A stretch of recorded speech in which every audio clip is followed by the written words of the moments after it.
With my first ever YouTube battle report. So here we go. I went down to a club called Leicester Squigs in the town where I lived, and I hooked up with a guy called Marco, an Italian, who he was playing Wood Elves, and I brought out my Beastmen, which are mostly painted but not quite completely. So let's look at my troops from left to right. On the left I have a Razor Gore.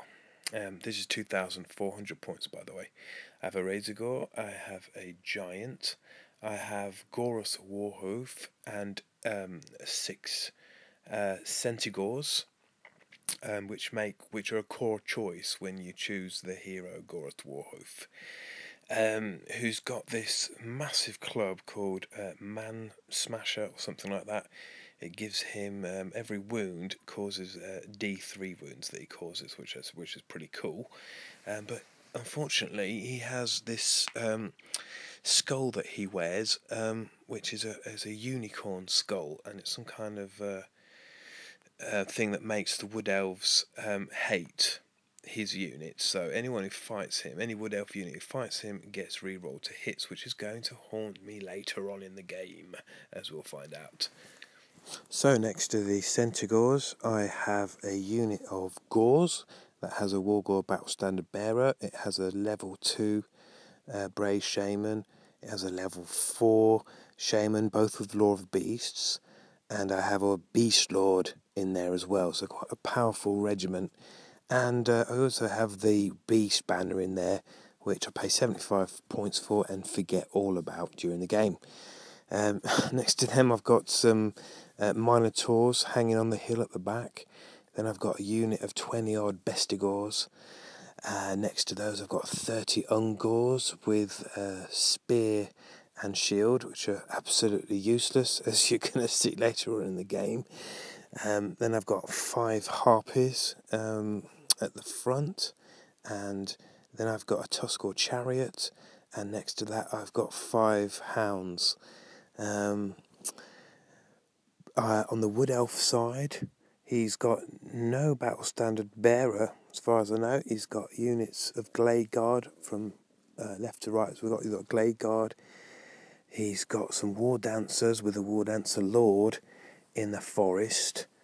He's got a couple of Eagles, more Glade Guard, 2 units of 3 Treekin. He's got 2 units of Dryads, and he's got some Scouts, which he places in the forest near me on the right. And he's got a Tree Man who's stood on some on a piece of terrain in the. It doesn't count as a building, but he's got terrain there, and he's next to a level 4 spell weaver or spell singer. Anyway, level 4 Wood Elf mage, and who's got Throne of Vines. And yeah, the Law of Life, basically. That's the only spell, and Dwellers Below, of course. They're the only spells that kind of do stuff in this game. So we get underway, and Beastmen win the roll to go first, and everything just charges forward. I ignore the scouts at the back and just think whatever, and go right straight forward. The Razor Gore on the left is going to come round the building and attack on the flanks, with the Giant heading towards the middle. And everything moves up, basically. The Minotaurs, as I will notice later on in the game, were really badly put down in the setup phase, because they're just behind everything, and I should have put them more in front. Magic wise, I just do some buff spells with some wild form. I think I do it on the Giant because I predict there's going to be a lot of shooting coming his way. But I think in this army list I've given him enough to think about with the Razor Gore, the Tuskor Chariot, the Giant, and the Harpies, and the Warhounds, all potential arrow fodder, which leaves my bigger units time and opportunity to move forward and plough into them. That's the plan anyway. So the Centaurs go through the middle, and I roll for Primal Fury, so that gives them hatred first turn. So they go into the eagle, and the eagle flees, and the Centaurs are now in line of sight of the archers, who are going to have a pop at them in a minute. On the right hand side of the table, as you can see, his scouts aren't put down yet, and I agreed to let him do this after the first turn had already happened, which was very sportsman of me, I think, because he'd forgotten to place them at the start. So being my first game and being very slow, I needed reminding of a lot of rules, and there's stuff that I missed. For instance, terror and fear. I didn't roll or make him roll for them all game, which was a bit dumb, really. And so we see his tree man next to his level 4 there. The tree man did bugger all. And he really, Marco isn't that experienced, but he's more experienced than me. And his tree man just stood there. And I said, well, I've not got any shooting, but there's a more powerful version of the amber spear which you can roll on a 15 plus, which I did, which does d6 wounds if you can roll it, roll the spell to go off. It's a strength 10 hit, doesn't do in d6 wounds, and I got the hit, and I rolled a 6. So bye bye tree man. Yes, I. So on his turn, he basically didn't do a lot. He didn't do any charging. He's just placing his units, trying to shoot me down. Didn't do that much damage with this shooting. I think he took a wound off the Razorgore on the left, possibly a wound off the Giant on the left, and shot the Warhounds down, to be fair, and shot the Harpies down, which was fine. That's what I wanted him to do. I wanted to get the big units moved up and getting into the action. He then cast Dwellers Below, which I scrolled. So that was the end of my scroll, but my Ungors lived to fight another day. So my opponent Marco is playing the Wood Elves. I don't think he'd ever played Beastmen before, and he certainly didn't know all the creatures in the pantheon of nasty, messy, mucky beasts like the Razorgore. He also often was asking me what the strength and toughness was, and underestimated that Razorgore on the left, who made quite a long charge into those Glade Guard, who stood and shoot, did nothing, and the Razorgore went head on into him. Obviously, he's turned to the side there, but that's because the spike sticking out won't allow me to put him to the front. But he's attacking 4. He's got 4 attacks, I believe, and 3 wounds, and he made a right royal mess of those Glade Guards. Just beautiful it was. 150 odd points against a 55-point Razorgore, and the Razorgore demolished them, and they ran, and it was a good feeling, to be fair. The Razorgore pursued them off the board, however. The Razorgore, at the end, he's gone off the board, and he's ready to come back on next phase and run straight down their back line and see what he can clear up. The Glade Guard on there are just, lying dead, devastated by the thunderous charge of that beautiful monster, although some don't like the figure itself. Okay, so here's my middle bit. Here's the real punch of my army, which, we'll come to that in a bit, but they lose a couple more from shooting. But it's kind of, I'm getting funneled off into the middle there. The left flank is looking really good with the Razorgore and the Giant taking care of business over there.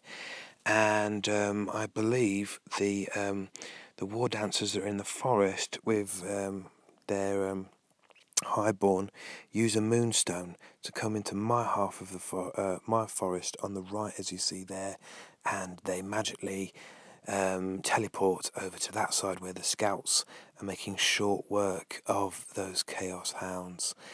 Now my Tuskor chariot is in a bit of a weird position, having not had much experience with chariots. I kind of didn't know what to do with him. In front of that chariot, as you see there, I've got a long charge to make it into some dryads, and I've got a long charge to make it into some treekin. and don't really fancy my chance against either of those, and that indecision is going to cost me big time. I put the turn the remainder of the dogs round, so I mean they're going to get shot, but I don't want to get a panic test on everything else. Meanwhile, meanwhile the Centigores make a charge into the Dryads, quite evenly matched in a way, both the 2 attacks, 1 wound, strength 4, weapon skill 4. However, I forget so many little things, but they could have been crucial. For instance, them being cavalry, monstrous cavalry, but the cavalry got spears, so perhaps I should have had +1 strength on the charge. Didn't put these things through. Dryads had higher initiative, so I was under the impression that if you charge, you always strike first, but I was wrong, and the Dryads go before the Centigores, who only have initiative 2, and they managed to kill 2 or 3 of them off before I even get an attack. It's lucky, but Gorus Warhoof's Man Smasher really comes in useful now. The only problem is I do enough wounds to kill nearly all the Dryads until he makes his goddamn ward saves. He's got a 5-up ward save or something like that, and manages to save easily enough to not only stay in the combats but make me do a leadership roll on an 8, I believe. But I do that. That leads me to think, right, why don't we swing the giant into this affair and see if he can't help the Beastmen thrash things out on the left even further to make me, looking really good on the left flank. The right flank, however, is a very different story because I haven't really strengthened that side of the board enough. And, I've been focusing too much on the left here, and, was really thrilled by what the Razor Gore done. Being my first game ever, that's understandable, I suppose. I think we rolled something like a Blood Forest. Didn't quite get, I didn't think that had any effect on the game. The forest in the middle made my Centigore stupid for a bit, but then I rolled leadership on it and it was fine. Eagles are just sort of being chickens and hanging out the back there. My Harpies are completely destroyed. The giant's thinking, right, I'll come round there and we can get into that, get into some of those Treekin and get into his general's unit where his real points lie. That's the plan anyway, but first I've got to deal with these Dryads, and it proves not to be such an easy task as I thought. On the right flank there you see his scouts 1 inch away from those warhounds.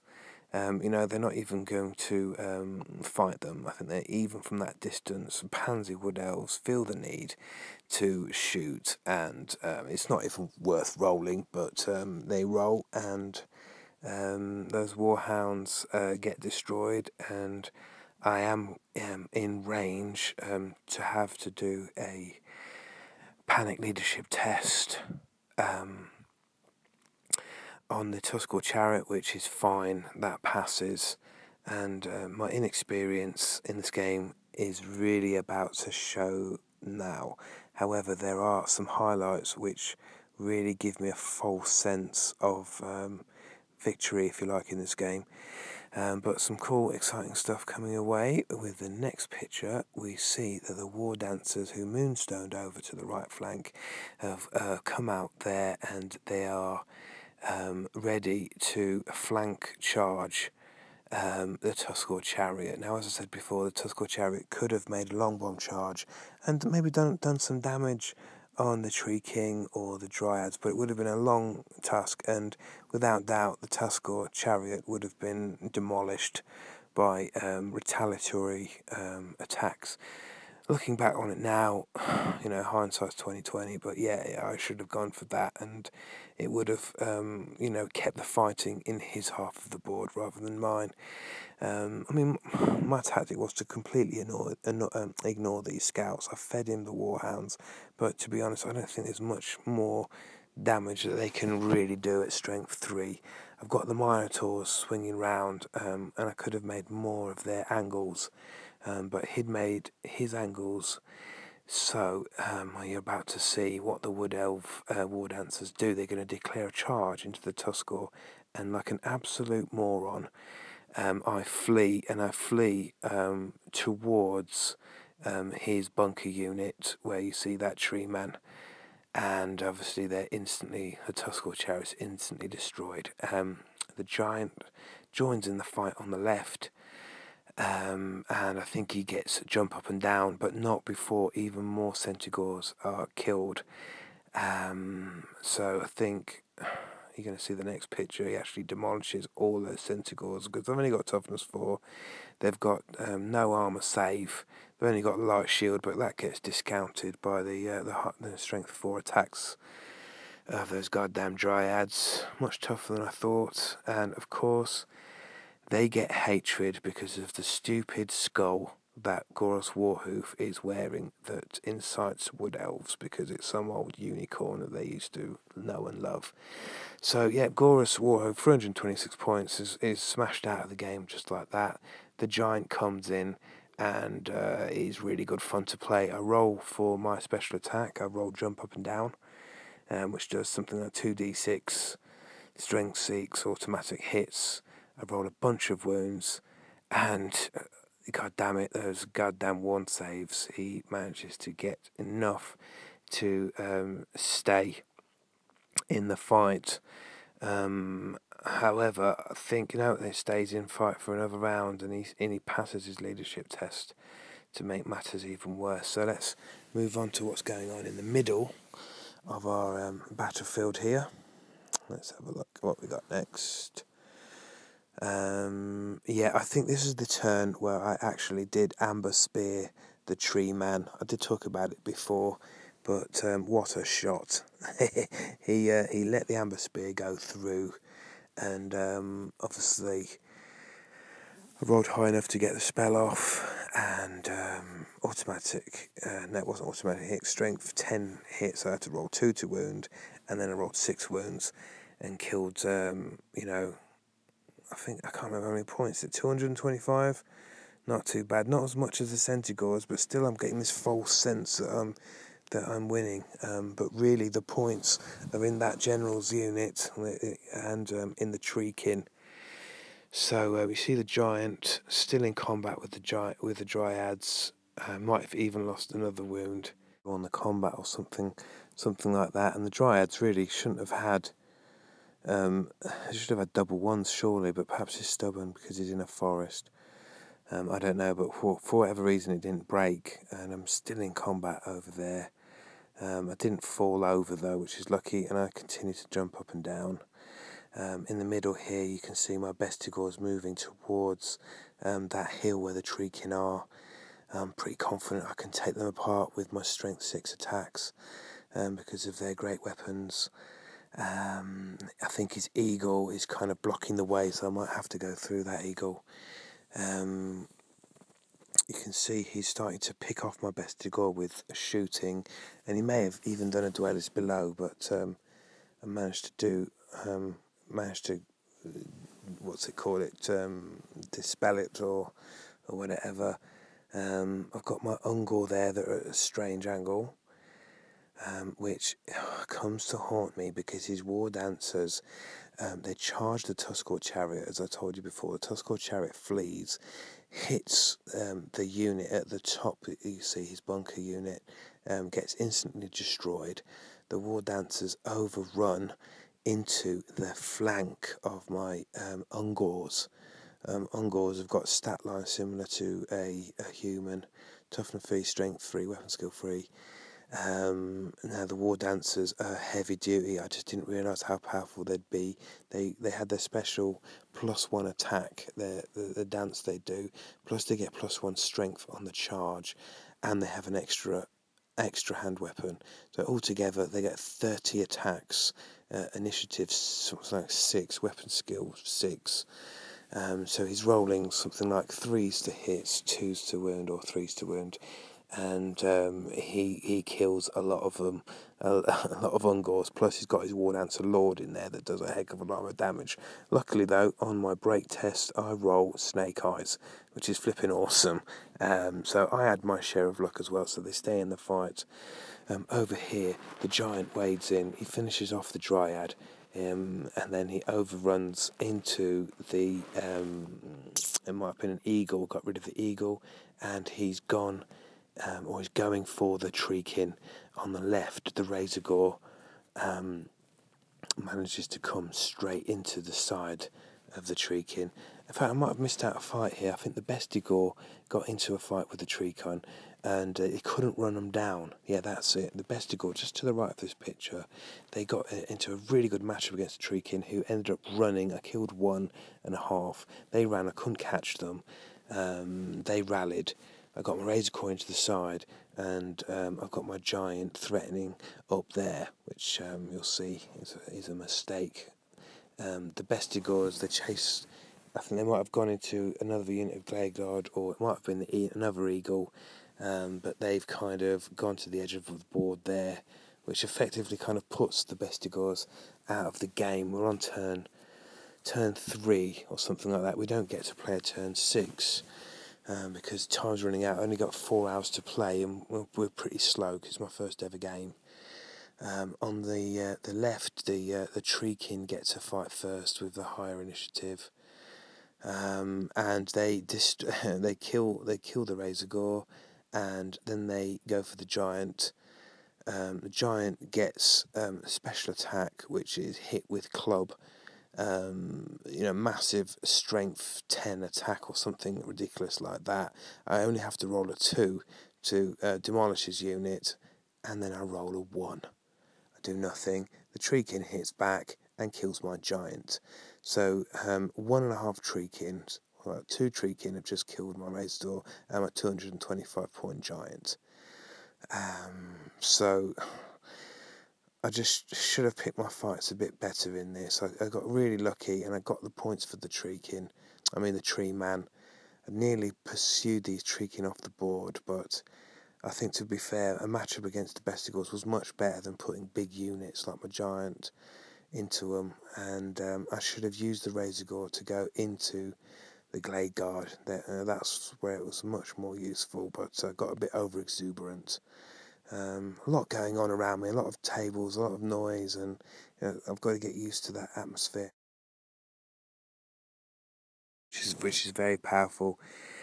Unfortunately, he gets hit with dwellers below and shooting, and I think in one of my phases I roll a miscast, trying to beef up. I think I was trying to beef up my giant, or beef up something, make something happen, and I killed a bunch more guys in my own Gore unit there. So that got shot to bits. But I've got some heavy-duty characters in that unit which managed to be very, very survivable as it happens. But the Treekin rush into the flank, and I get very limited amount of attacks, and I don't get to pull off Wilson's Wireform. My magic phases are getting shut down and rolling really low when it really matters. He puts in a challenge. We come to kind of the end bit of the game now, where you can count off the Gores that were getting killed by the Wardancers. They got absolutely slaughtered to a man. When you got like 7 attacks of his Wardancer Lord, who then challenges the Wardancer Lord. Yet he challenges my Beast Lord to single combat, and I quite fancy the Beast Lord's chances on this one, but only if he can survive long enough to hit back. In fact, he does survive with 1 wound left, but his Wardancer Lord has Annoyance of Nettlings, and even though I have 5 attacks, I only hit 1 on a 6, and I need a 2 to wound, and I roll a 1. So that's just beautiful. The Bray Shaman on the left managed to survive the Treekin and even do a wound on 1 and kill 1. So there's only 1 Treekin left on the side. But now I'm getting hammered by the Wardancers that have come in as well against my battle standard bearer and the other brave shaman. It's not looking good at all. So we've come to the end of the match right there. Yeah, we're having to rush because the gaming club's about to shut down, and we want to get through this round. So we're in turn 5. I try a transformation of Kadon on my on my brave shaman to turn him into some kind of mountain chimera or a hydra, to just for a laugh, really, see what I can do. Maybe get a breath weapon into his main unit. He pulls his general spell weaver or dancer out of the unit on its own, and tries to blast me with a spell just in case he double sixes something. It doesn't go off anyway, but my unit runs, and if you're wondering what happened to the Minotaurs, just did nothing. I just placed them in such a bad position. They got shot down. I had one Minotaur left, but they were just he'd put his troops out of sight for them. So I was forever trying to turn them, and I just really underestimated those war dancers. So at the end of the game, we had to call it right there. I think I lost, not by that much actually. I think I lost by about 150 points. So it was a minor victory to the Wood Elves, but a lot of fun. Got a lot out of it, and possibly made some new friends, and I was just really impressed by the standard of painting by the guys at this club. Awesome. I mean, I thought I wasn't too bad, but then I saw the standard of painting from the other guys, which has been a real inspiration. I'll try and get my figures painted, and I'll be making more trips to this club because it was an awesome night. And for a first game, I think I didn't do too badly at all. So yeah, join me next time, Remington Steel, for some more Warhammer chat, and perhaps another battle report. Let me know what you think. How could I improve them? I did all this on my iPhone, if you're wondering, and using iMovie on the iPhone, which I think is pretty dope. I'd like to have got better pictures because they don't really show off the quality of the paintwork. But that'll come in time. I'm still getting my head around the rules. So big up MrMalorian if you're listening. And yeah, I'll see you guys next time. Bye bye.